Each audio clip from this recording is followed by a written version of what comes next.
Hello and welcome to the Imagine Crafts YouTube channel. My name is Lynn, or LV Handcrafted here on YouTube, and today I am going to start off my card with a little bit of heat embossing. If you've never heat embossed before, it's really fun and it's magical every time for me. So I am heat embossing onto black. So what I've got here is this lovely gorgeous, very large floral stamp, and I've got it positioned where I want. I am using a stamp positioning tool because I definitely want to make sure that I've got enough ink on here to actually hold on to the embossing powder. And what I'm inking with is clear VersaMark ink. This is a watermarking ink, and if you left it just like this, it would have the effect of basically watermarking or making your colored cardstock slightly darker.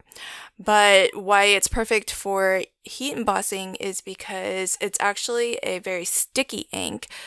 Very akin to a pigment ink, where it does take a moment to dry, and that makes it perfect for grabbing onto embossing powder. I'm using Iridescent Opaque Embossing Powder, and what this is a combination of powdered, it's basically an enamel powder, and in this particular mixture, it's essentially white. That's why it's called opaque. It's white embossing powder, but mixed into it is some iridescent glitter. So the effect of this, once you heat emboss it, is a very lovely and very bright white embossed design. But when you tilt it, it will catch the light and some of that glitter will shine, iridescent look.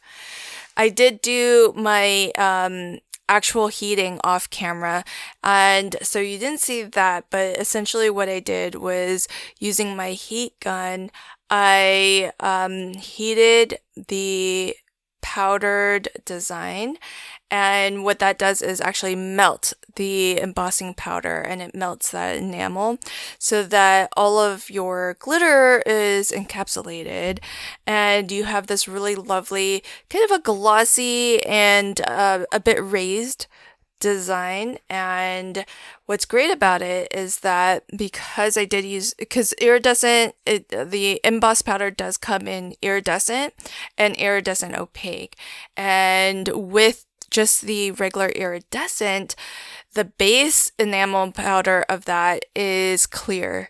But I definitely wanted to emboss this onto black because it's so striking, that black and white contrast. And so that's why I went with the opaque. Here, what I'm doing is I've just sort of unscrewed my SHEER Shimmer spray, and I have it in sparkle. This is a translucent spray. It's really lovely. Again, very glittery, very shiny, but it's subtle in that tilted in some lights, it just looks very matte. But when it catches the light, it's just gorgeous because all of that shimmer really comes through. And all I did was just put a little bit out onto my silicone mat here, and I'm painting with it. So because it is sheer, it's not going to really impart too much of a color, and instead what it will leave behind is that glittery shimmer, which is really cool. And because there is already a binding agent in this solution, you don't have to worry about that shimmer rubbing off. So it's really fun to paint with this. And because it is sheer, what's nice about it is that you can actually apply your shimmer spray in layers, and if you put down your initial layer and it looks just a little bit too translucent, or it doesn't look shiny enough essentially, then you can always just go over it with another layer, maybe 2 more layers, whatever you'd like to get it to that level of shine.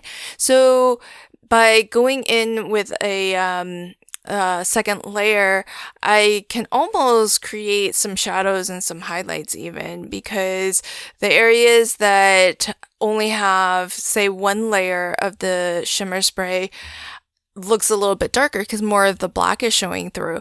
But as I continue to layer it on, you get more and more shine, so it makes it look more like a highlight. So it's kind of fun to paint with this, and just gives you just a different way to use your sprays, and it has this really lovely effect that's very striking, especially against black.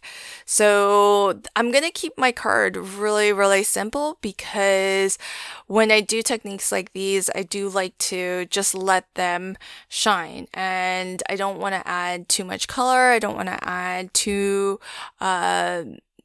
many additional embellishments or anything like that. I just want to keep this nice and simple. That way you can really just take in the effect or the look of that painted shimmer spray. So once everything's had a chance to dry, I am just going to attach this to my card base. I did trim it a little bit. It was originally cut exactly to US A2 in size, which is 4¼ by 5½, but I trimmed it just a smidge so that I have that really nice white border going all the way around, and I think that helps to really frame the card as well because of the white emboss.